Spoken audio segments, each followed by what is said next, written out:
Salamat sa Panginoon sa umagang ito na tayo muling narito sa bahay Panambahan. Salamat sa magandang mensahe na awit na ating narinig. Sabi nga ang Diyos ay dapat pasalamatan sa lahat ng bagay na dumarating sa ating buhay. Maging karamdaman o mga problema man sa buhay, ang Diyos ang ating naging pasalamatan. Sabi niya daw siya'y mabuti, siya'y tapat, nagmamahal sa atin. Salamat sa umagang ito na tayo pinagpalanan ng ating Panginoon. At salamat na muling nakakulayan ako magbibigay ng mensahe sa araw na ito. Tumalayan ako sa Panginoon kung ano yung mensahe niya na naisip pabatid o ibigay sa araw na ito. Naway dalangin niyo mga kapatid ang mensahe ng Panginoon ay siyang patuloy na maging pangangailangan natin sa umagang ito ay matugunan. Kaya salamat sa mga pagpapala na pinangata mo sa ating Sunday School kanina. Sa mga awitin natin narinig, alam ko na binigyan ng Diyos yung mga pagpapala na patuloy na hapon sa bawat isa. Kaya sa umagang ito, kahiling mo po na tayong lahat ay muling tumayo. Ating buksan ating mga Biblia.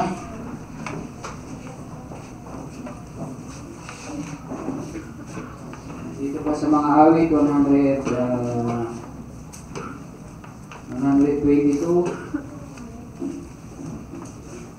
verse 1 and 2.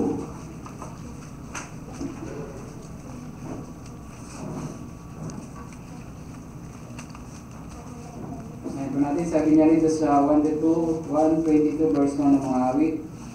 Ako'y natutuwa ng kanilang sabihin sa akin, tayo magsiparoon sa bahay ng Panginoon. Ang mga paa natin ay nagsisitayo sa loob ng iyong mga bituang bayan o Jerusalem. Ngayon tayo humingi ng tulong sa panalangin ko ni Sister Rose.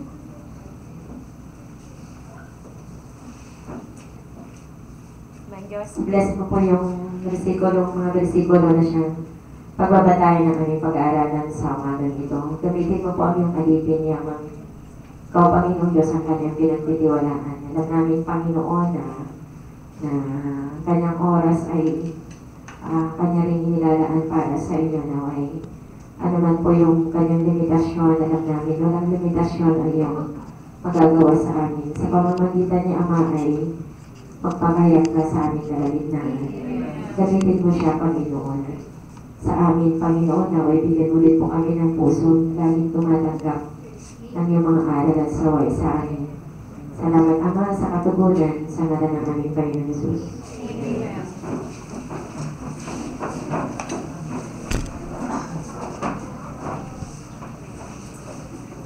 Ang pagkagat ko ng ating mensahe ay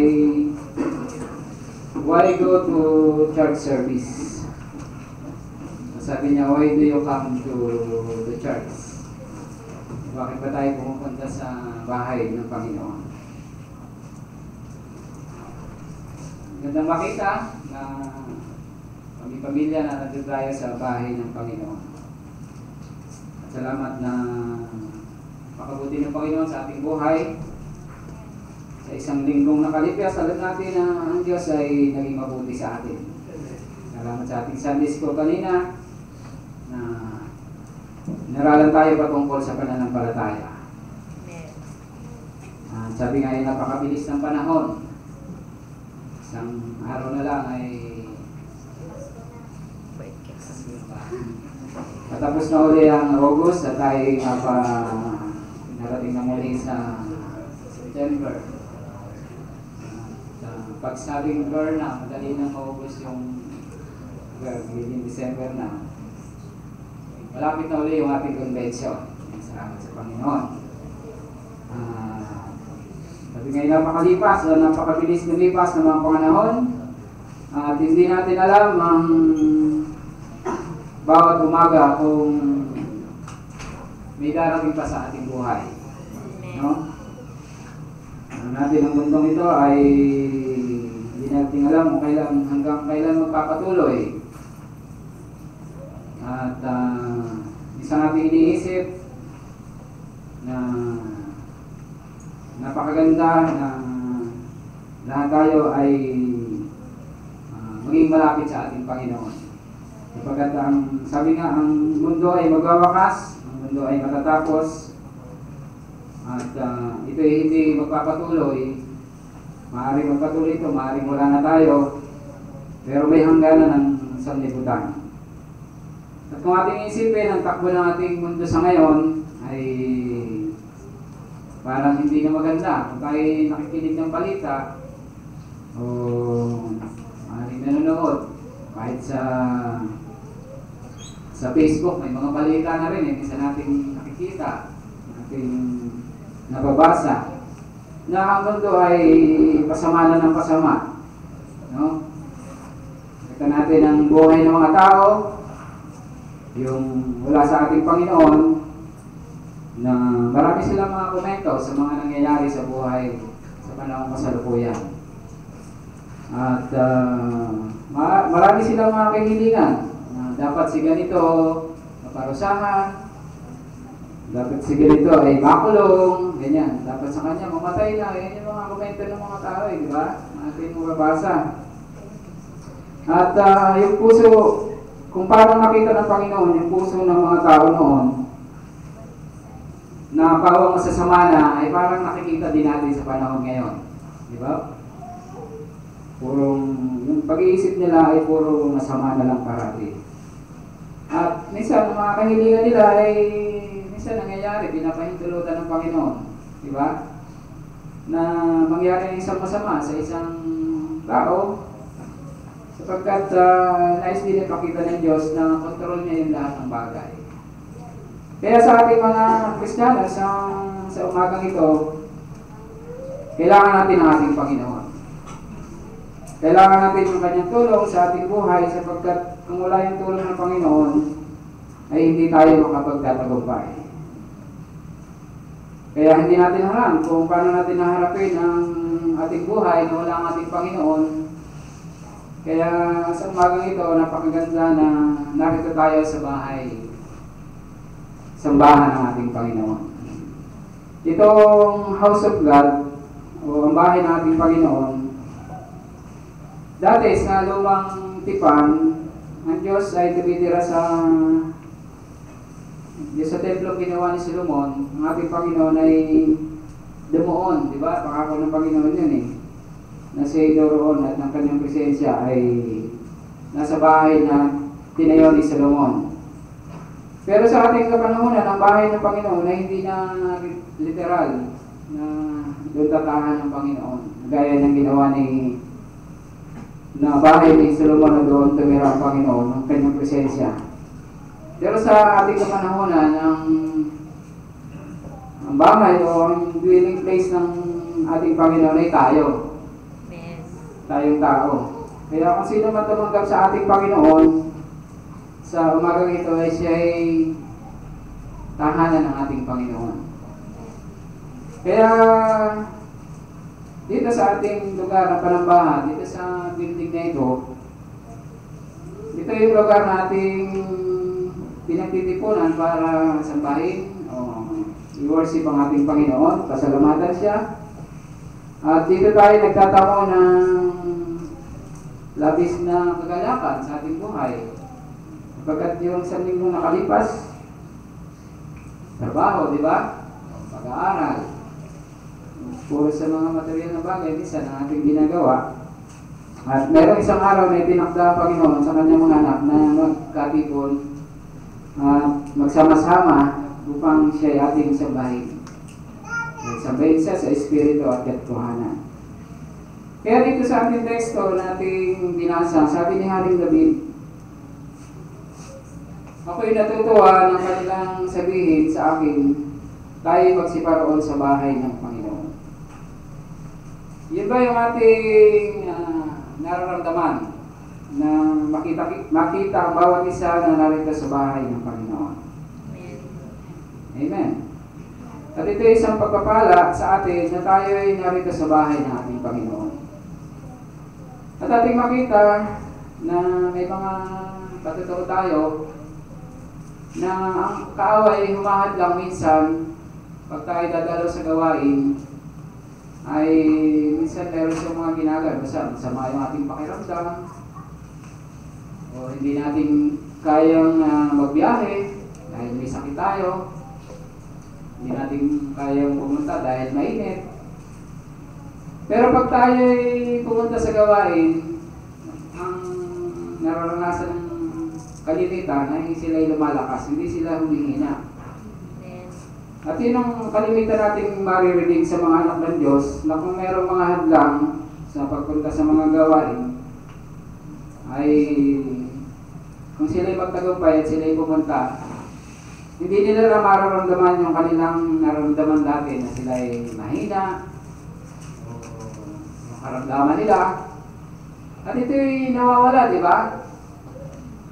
Kaya nga sa umagang ito, kung mayroon ng mga hadlang, para tayo hindi makarating dito, salamat na ang Diyos ang nagtagumpay. Amen. Tayo magkasama sa umagang ito na nasa bahay ng ating Panginoon. Sabi nga, dito kinakatagpo ng Panginoon yung ating mga pangangailangan. Yung ating mga pangangailangan spiritual. Kaya nga sabi ni Haring David, I was glad when they said unto me, let us go into the house of the Lord. Naniniwala tayo na ninanasa ni Haring David na magtamo siya ng pagkapala sa ating Panginoon. Nawa hindi natin nasa puso sa umagang ito na tayo pumunta rito para magtamo ng pagkapala sa ating Panginoon. At nawa ito yung ating intensyon, kaya tayo narito sa bahay ng Panginoon. Sabi ni Haring David, we know the Lord was going to meet with him. Kaya siya'y natuwa nang makita niya na merong nagsabi na pumunta tayo sa bahay ng Panginoon. Kaya alam kong ang pagpapala ng Panginoon ay hindi mahahandlangan kung ating puso ay narito sa umagang ito. Sapagkat sinasabi ng Biblia, kung mayroong 2 o 3 na nakakatipon sa kanyang pangalan, ay nandun ang Panginoon. Hindi pa tayo sa 3, diba? Hindi tayo sa umagang ito. At alam natin na ang Panginoon ay nandito sa umagang ito. Nakikita niya yung ating mga ginagawa. At alam natin na ang mga anak ng Diyos, sabi niya, there are so more than just 2, 3 of us. So that wants to receive the blessing of the Lord. Kaya naniniwala tayo na si Haring David, sa kanyang mga awit na sinulat, ay naisulat niya doon dahil gusto niyang, sabi niya, luwalhati ng ating Panginoon. There's so, sabi niya, he sang praises that gave worship to the Lord. Sabi niya, I'm glad when they said unto me, let us go into the house of the Lord. Kaya nawa yung kagalakan sa ating mga puso sa umagang ito ay ating nadarama. Na yung ating mga pag-iisip, yung ating mga puso ay nandito sa bahay ng ating Panginoon. At isang katanungan ng nais sa ating mensahe, sabi niya rito, what to think seriously about it? The question is, why go to the church service? Bakit ba tayo pumupunta sa bahay ng ating Panginoon? Maaring importanteng bagay na ating isasagot ay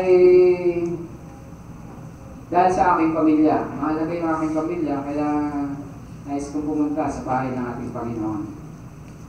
Sa magandang bagay na isipin nyo, lalo higit sa mga magulang, na madala nila yung kanilang pamilya sa bahay ng ating Panginoon.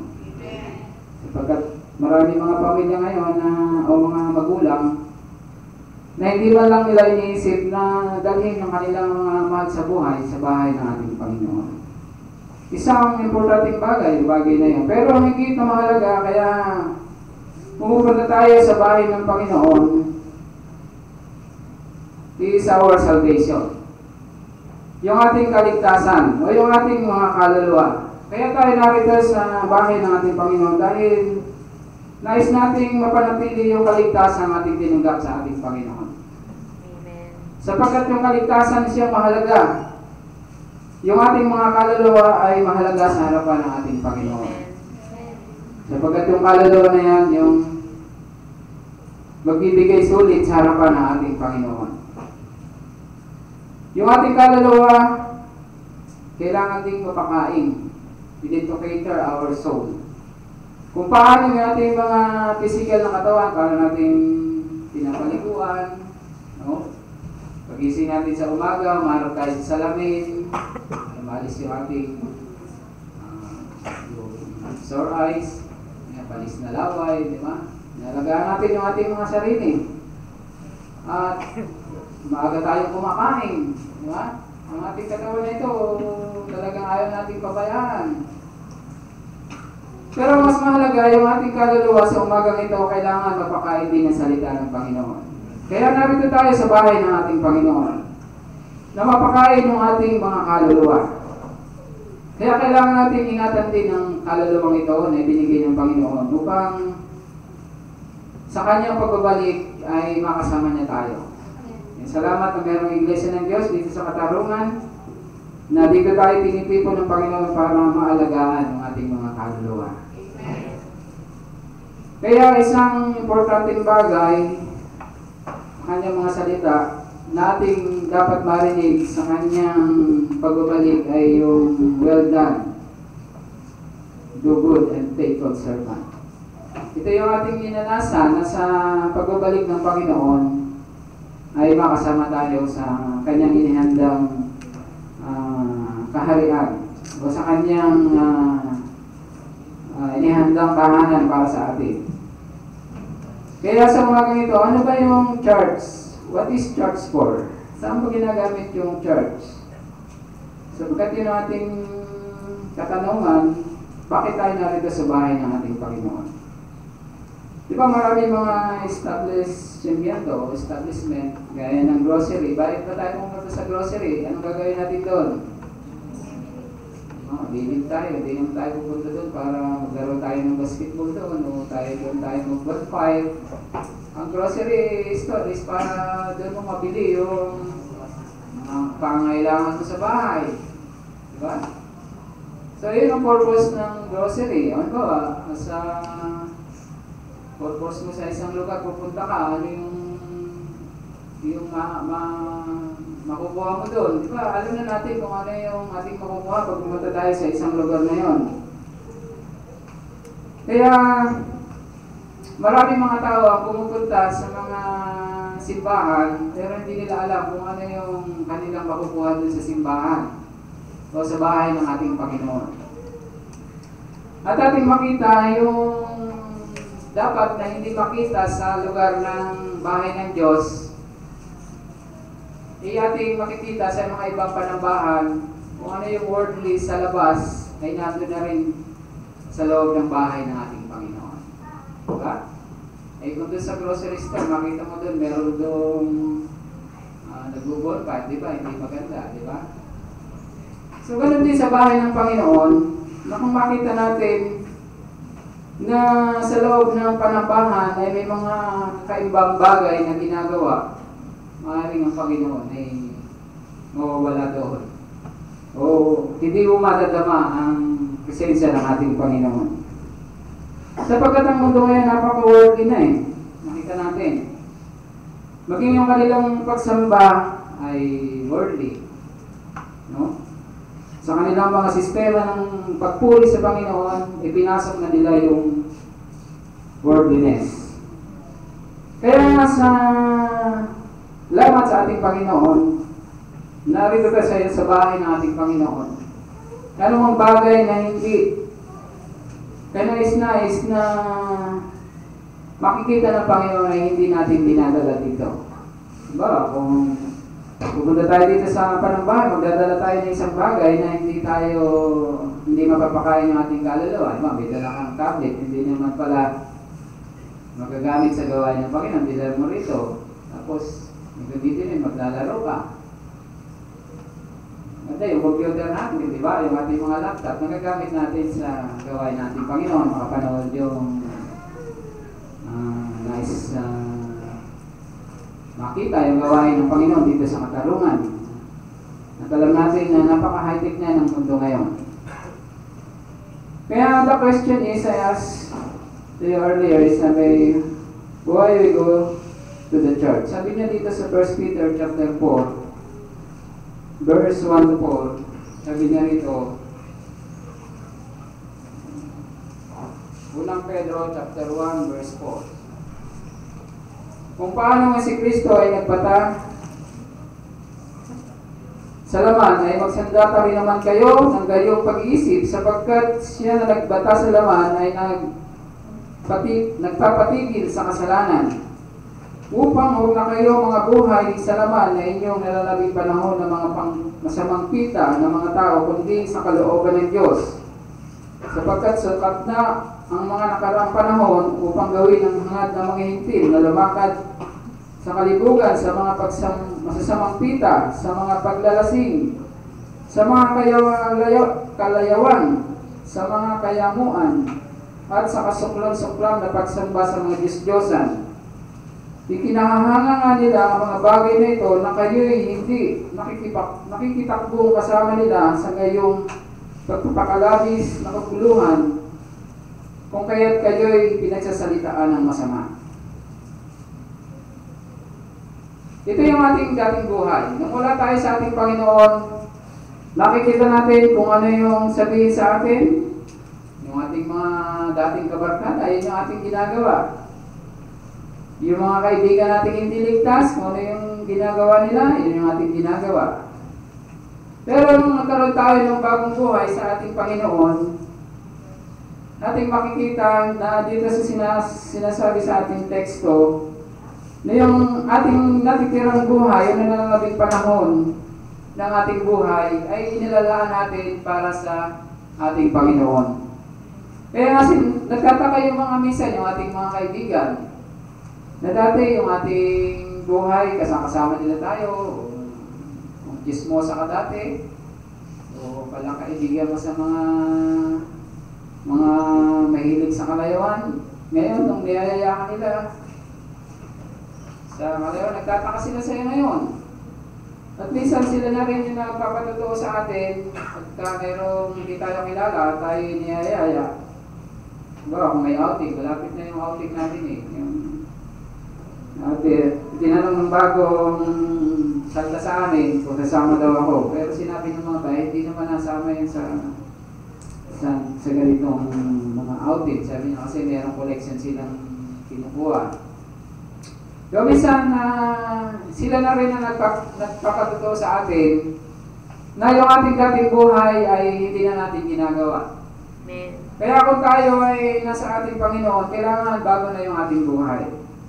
No, narito tayo sa bahay ng ating Panginoon upang patuloy tayong aralan ng mga salita ng ating Panginoon.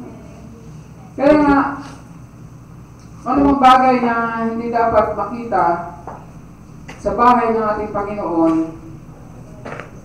na ating makikita sa mga bahay ng panambahan ng iba, ay hindi dapat makita dito sa atin.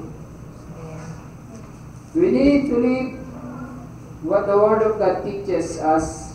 We're going to make heaven our home. Dito sa bahay natin, Panginoon, dito itinuturo sa atin kung paano tayo makakapunta doon sa bahay na inihanda ng Panginoon sa atin. Kaya nga ang church ng ating Panginoon, meron siyang standard. Kahit naman sa pumasok ang mga establishment o sa mga company, meron mga standard na dapat kang susundin. Amen. Diba, sa isang kumpanya, kailangan may standard ng pananabit, di ba? Yung uniform, kailangan suot mo, naka-ID ka, kailangan na physically fit ka sa trabaho, hindi kayong laging inaantok. Parang, kasi tinitingnan niya magiging output mo sa trabaho. Kung hindi mabagal, di ba? Mabagal kung kumilos, hindi pwede yan sa mga factory na tayo magtatrabaho. Meron sila mga standard. Bago sila kumuha ng mga empleyado, dadaan ka muna sa maraming interview, di ba? Interview ka sa exam, maging yung sa pag-iisip mo, di ba? Baka yung isip mo hindi normal, tatanggapin ka nila. Ano mangyayari doon sa loob ng factory nila? Baka gawin mo, naglalaro ka lang doon. Kaya mahalaga sa isang merong standard. Kung walang standard, baka sino-sino na lang yung kuhanin para maging empleyado, eh hindi magiging maganda yung business. Kaya sa iglesia ng ating Panginoon, merong standard. Sino nagtatag ng standard nito? Hindi tao, mga minamahal. Walang iba kundi ang ating Panginoon.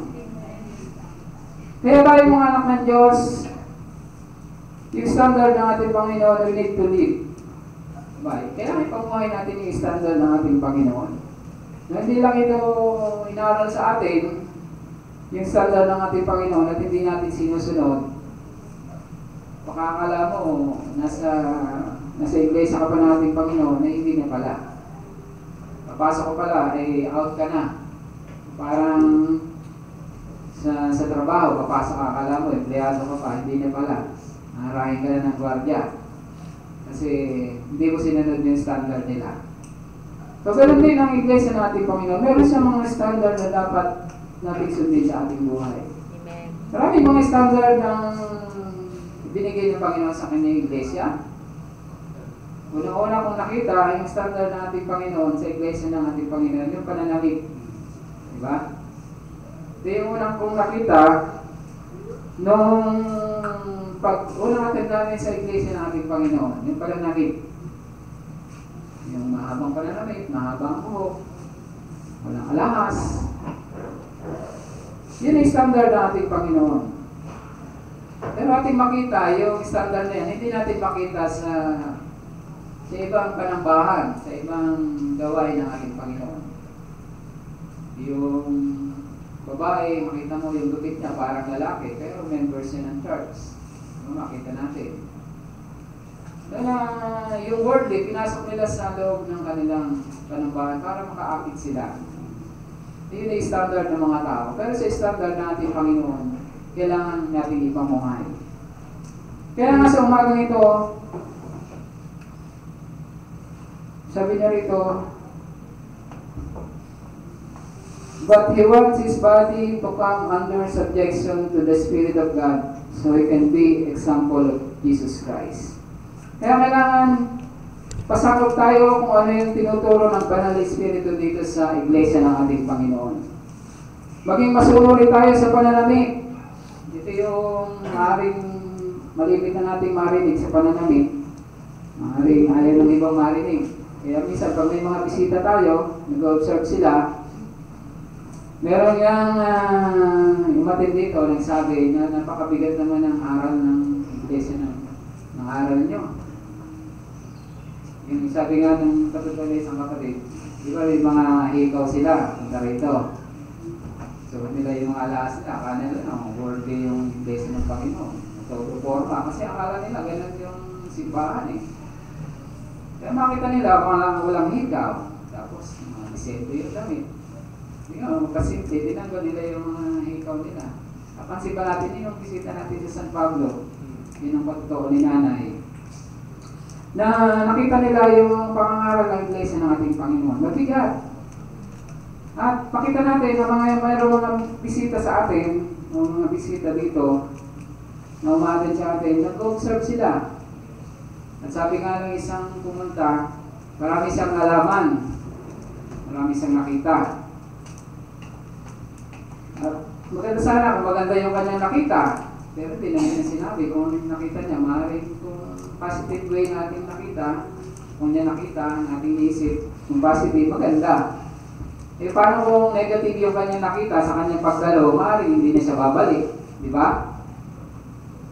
Kaya ang bagay ng Panginoon, lalong higit tayong lahat na every Friday, every Sunday, narito sa bahay ng ating Panginoon. Kung ano yung dapat makita sa atin sa pangangaral ng salita ng Panginoon, tama yung pangangaral. Nandiyan yung kanyang mga salita. Hindi nagkulang yung salita ng Panginoon. Na turuan tayo kung ano yung ating magiging buhay sa harapan ng ating Panginoon. Pero kung hindi makita sa atin, may mga bisita na maaaring naghahanap sila ng katotohanan, pero meron nakita silang mali, ay minsan yun ang nagiging daan.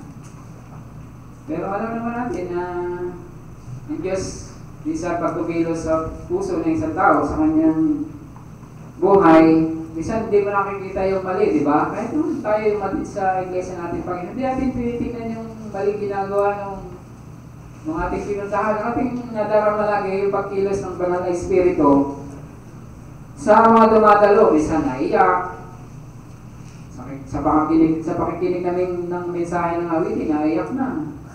No? Tapos talagang hinihipo siya ng ating Panginoon at nakita niya yung kanyang sarili, lumalapit siya sa ating Panginoon. At maganda siya magpapatuloy. Ngayon ng mga tumanggap sa ating Panginoon, maganda na nagpapatuloy sa pagdalo sa gawain ng ating Panginoon. Kaya sabi niya, the Bible says that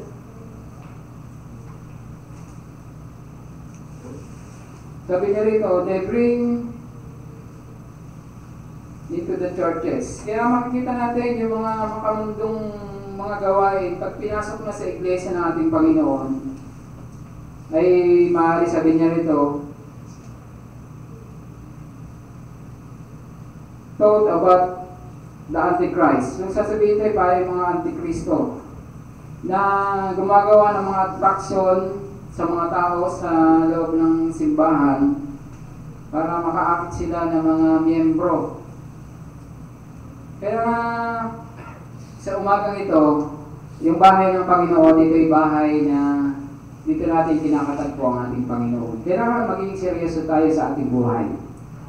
Na yung standard ng ating Panginoon sa ating buhay ay nakikita. Ano pa, sabi niya,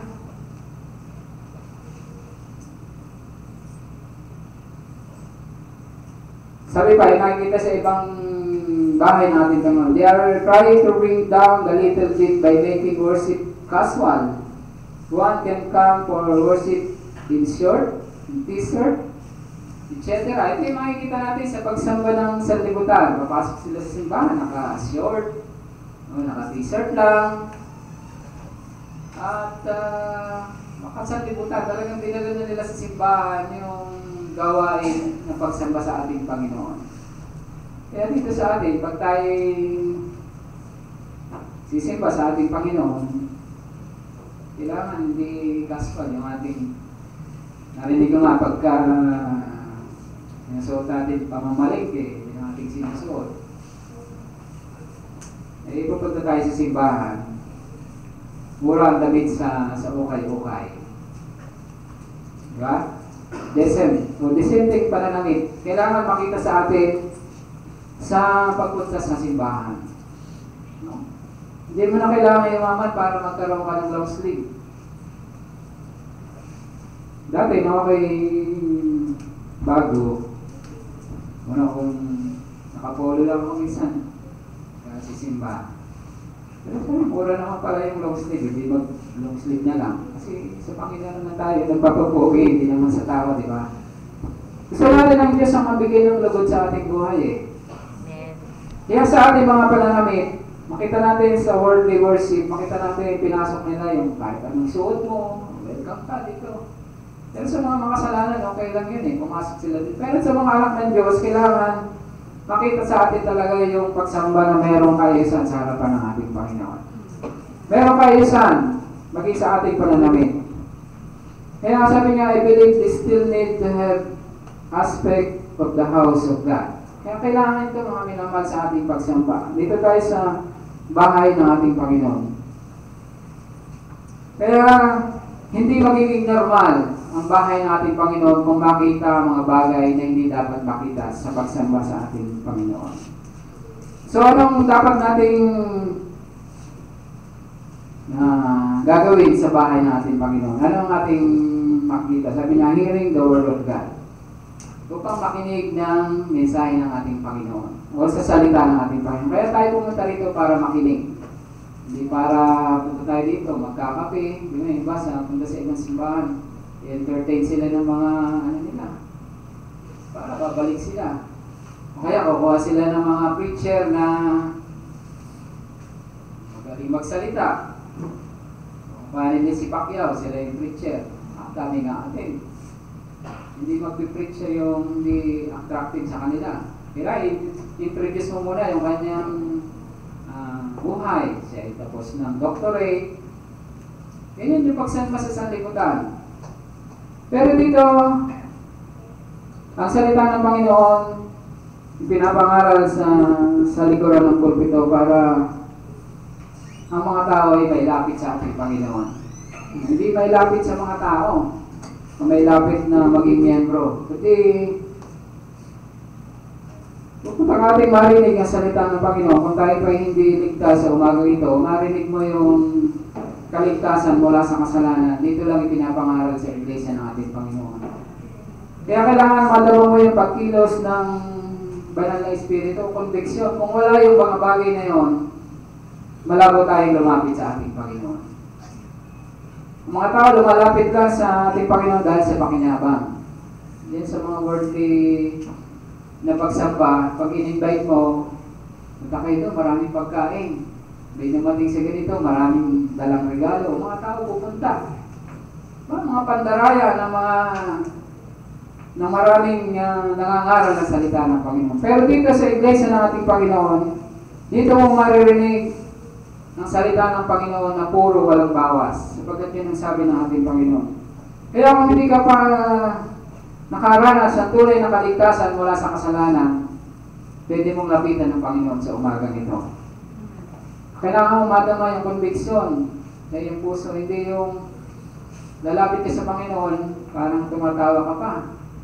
Parang walang conviction yung bagay na. Yung lalapit sa Panginoon, meron siyang bagbag na puso, bagbag na kalooban, at doon niya matatamo yung kapatawaran ng kanyang kasalanan. Pero kung lumalapit siya na parang tumatawa pa, parang abnormal yung bagay din. Kaya salamat sa ating Panginoon na merong iglesia ng ating Panginoon. There have been several different ones we have said about coming here.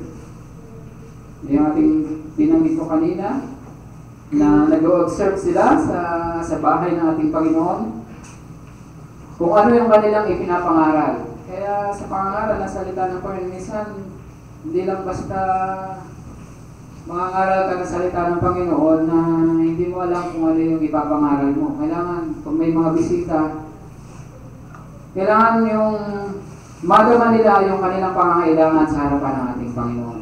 Hindi lang sila ma-entertain. Kapagkat hindi entertainment ang bahay ng ating Panginoon. No? Ang bahay ng ating Panginoon, ito'y lugar kung paano doon natin sinasamba ang ating Panginoon. Isang problema sa mga sumasamba, yung sinasabing church shopper, is come to the church to see what appeal to the flesh and not what could feed the soul. Kaya I wanted to come in and see the activities you have. So yun yung ating makikita sa mga bisita na pumupunta lang sila sa mga simbahan para nagsya-shopping. No, doon naman ako pupunta sa kabila.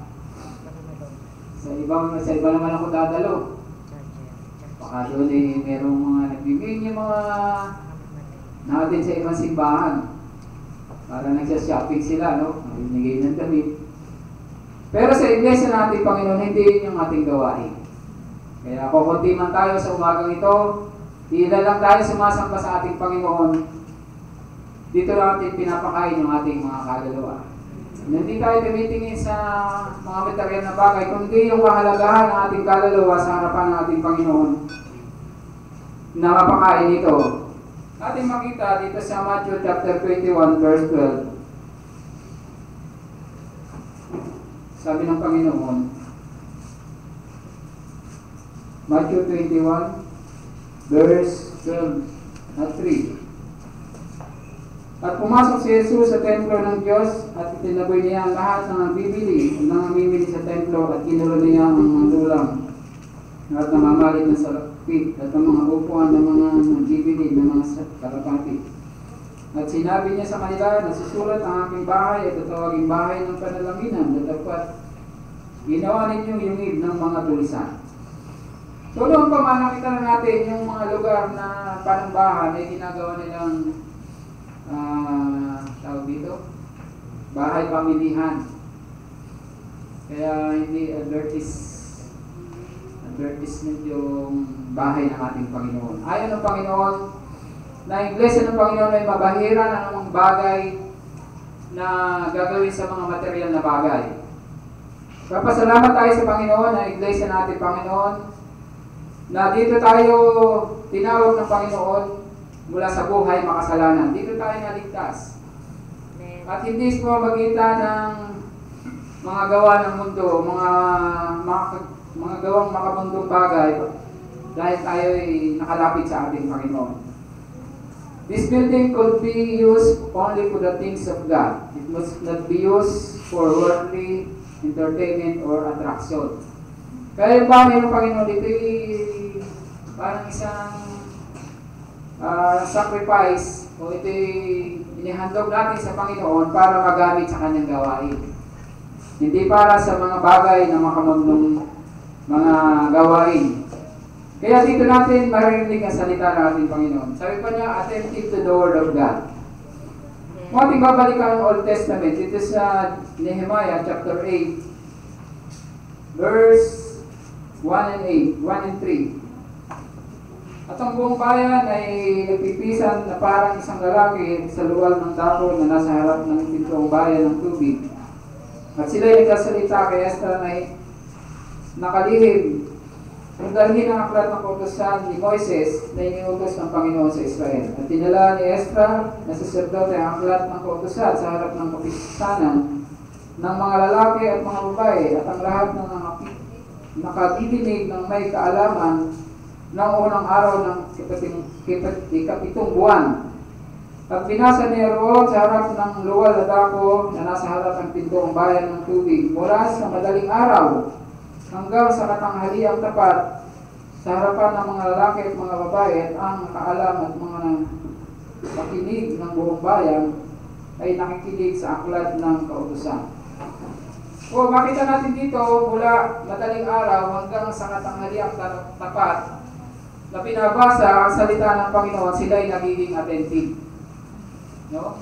Ilang oras ba tayo nakikinig ng salita ng Panginoon? Anong oras tayo nag-umpisa? Past 8 na. Pero sila, nung binabasa ang kautusan ni Moises, madaling araw hanggang katanghaliang tapat, hindi sila umaalis sa kanilang pinalalagyan at pinapakinggan nila yung salita ng ating Panginoon. Kaya minsan, pag nakikinig tayo, hindi tayo labas, pasok, inom. Pero nawa makita sa atin yung tunay na attentive sa pakikinig ng salita ng Panginoon. Maaari sa kanilang kapulungan kung meron doon na naglalaro o hindi taimtim na nakikinig sa salita ng Panginoon, maaari sila ibabato rin. Ang ganun sa Old Testament pag hindi mo ginala ang salita ng Panginoon, magiging cause yun ang iyong pagkapahamak. Pero salamat dito sa iglesia ng ating Panginoon, kung hindi ka attentive sa pakikinig ng salita ng Panginoon, maaari masayang lang iyong maagang pag-ising. Malito ka, aga kang naligo, at hindi mo naintindihan kung ano yung mensahe na pinapangaral, uwi ka na umpagang iyong kaluluwa. Pero may attentive sa pakikinig ng salita ng Panginoon, yung tenga mo talagang pumasok ka sa panambahan, nanalangin ka ng Panginoon, nawa yung aking attention sa iyong mensahe, sa iyong mga awitin ay talagang naroon yung iyong pagnanasa na pagpalain ka ng Panginoon. Tatamuhin mo yun, mga minamahal. Maaaring pumunta ka rito, hindi ka man lang nanalangin na pupunta ka sa bahay ng Panginoon, hindi mo binanalangin ng Panginoon. Pagpalain lang mo.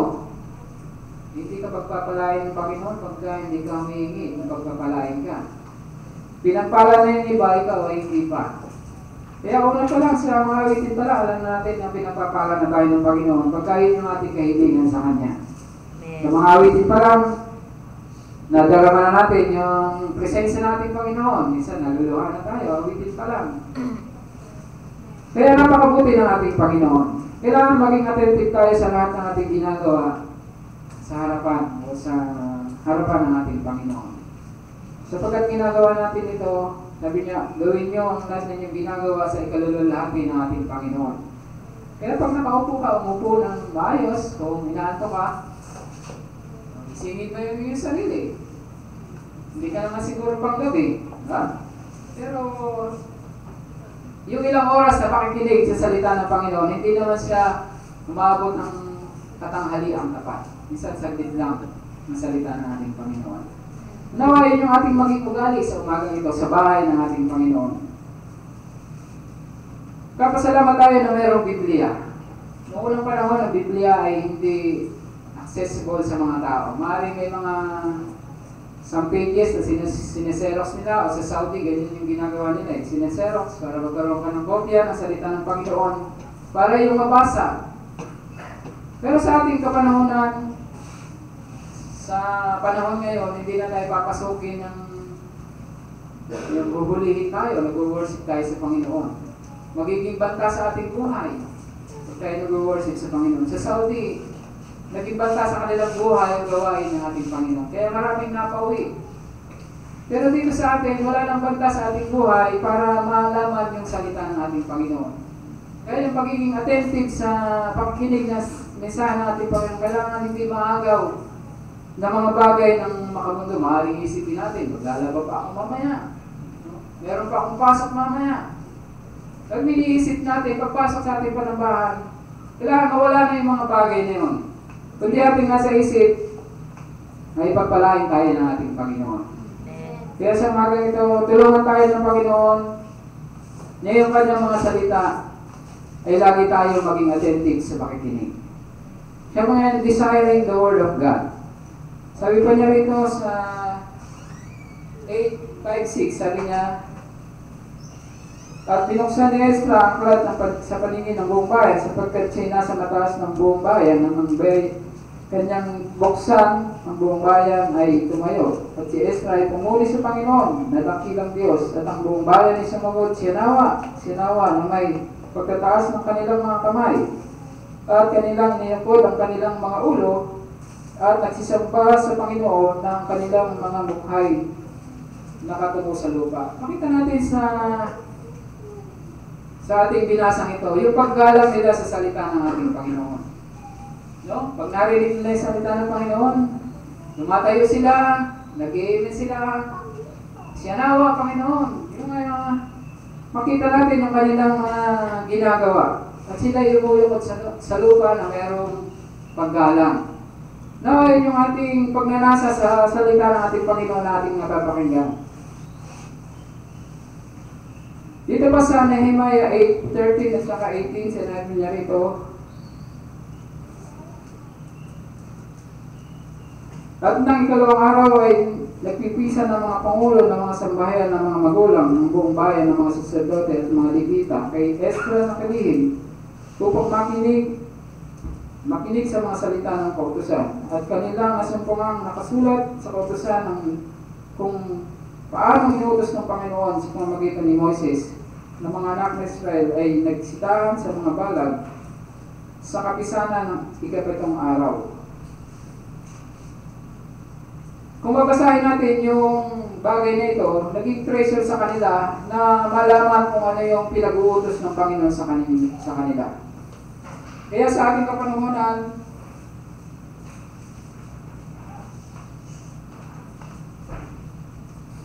binabalyo ba natin yung salita ng ating Panginoon? Kaya sa umagang ito, kailangan nasa atin yung pagnanasa na malaman yung higit na malalim na bagay na karanasan sa ating Panginoon. Amen. Hindi lang yung naranasan lang nating mapatawad sa ating mga kasalanan. Kailangan i-desire natin sa ating mga puso yung lalo tayo maging malapit sa Panginoon. Yung bawat araw na sa ating pamumuhay bilang isang Kristiyano, lagi tayong napapalapit sa ating Panginoon. Ngayon ba yung ating naranasan? O sa mga panahon na dumarating sa pagsubok, parang nangihina ka na, natetempt ka na, na huwag ka nang dadalo sa pananambangan. Nawa, i-desire lagi natin sa ating buhay na tayo makapagpatuloy na sundin kung ano yung nais ng Diyos sa ating buhay. Yung mga doctrine ng Panginoon na ating naraman, na ating gagawin sa ating buhay, naway magawa natin. Hindi lang tayo inariganap, kundi talagang nagpapatuloy tayo sa kasakdalan na iniaaral ng ating Panginoon. Kaya sa umagang ito, nais ng Panginoon na ito yung ating pakangasahin sa ating buhay, na sundin kung ano yung kalooban niya. Na hindi tayo padampot-dampot na ito lang yung aking susundin. Sapagkat nais ng Panginoon yung lubusang pagsunod. Kaya yung pangakong langit ay doon lang sa mga masunurin sa mga kalooban ng ating Panginoon. Sabi niya sa panghuli, we are not like the religious world. Huwag nating gayahin ang pagsamba ng sanlibutan. Our purpose of being in the Church of God is to hear what God has say for us. Kaya it is not to have all the things of the world to draw our attention. Kaya walang entertainment dito mga minamahal. Hindi tayo patatawanin. Kundi talagang ang conviction ng banal na espiritu kailangan madama ng bawat isa upang sa lubusang makalapit sa ating Panginoon. Kung makita natin dito sa mga awit chapter 27 verse 4, sinabi ni Haring David,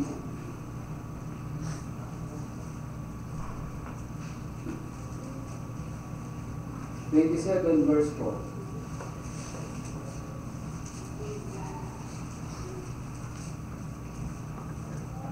Isang bagay na hinihingi ko sa Panginoon, aking hahanapin, aking makatahan sa bahay ng Panginoon sa lahat ng karawan ng aking buhay, upang malasin ang kagandahan ng Panginoon at mag-usisa sa kanyang templo.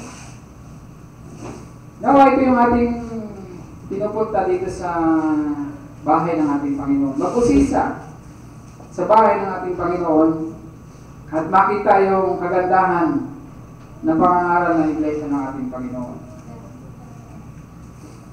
The Bible still tell us that you will dearly kindly. Niluturo ng Biblia na kakunti lang ang nakakasampung ng katotohanan. At mabibilang sa ating mga daliri ang pupunta sa ating Panginoon. Sinabi nga ng Biblia, kung ang matuwid ay bahagya ng makaligtas, yung makasalanan kaya ay saan kaya magsisiharap.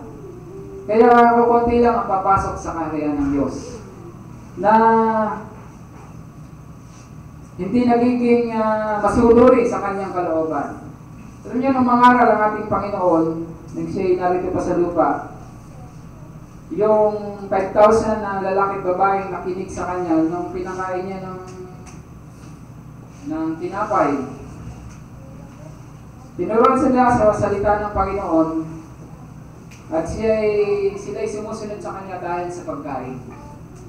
Kaya sinabi rin natin Panginoon sa mga alagad, kayo di naman ba ay magsisialis? Sabi niya sa mga alagad. Sabi ng mga alagad sa kanya, saan kami magsisiparoon, ikaw ang may salita ng buhay. Kaya nga sa umagang ito, nasa atin na yung salita ng ating Panginoon, nandito na yung ating buhay. Kaya huwag natin sayangin yung mga panahon nating nilalagi sa pagdalo sa bahay ng ating Panginoon upang marinig yung kanyang mga salita. Mahal tayo ng ating Panginoon na nais niya tayong patuloy na aralan habang hindi siya bumabalik. Habang hindi siya pa bumabalik. Dito sa bahay ng ating Panginoon, dito natin makikita kung ano yung ating pangangailangan. Kung tayo natulog lang sa serbisyo, alam natin yung ating pangangailangan hindi matutugunan ng ating Panginoon.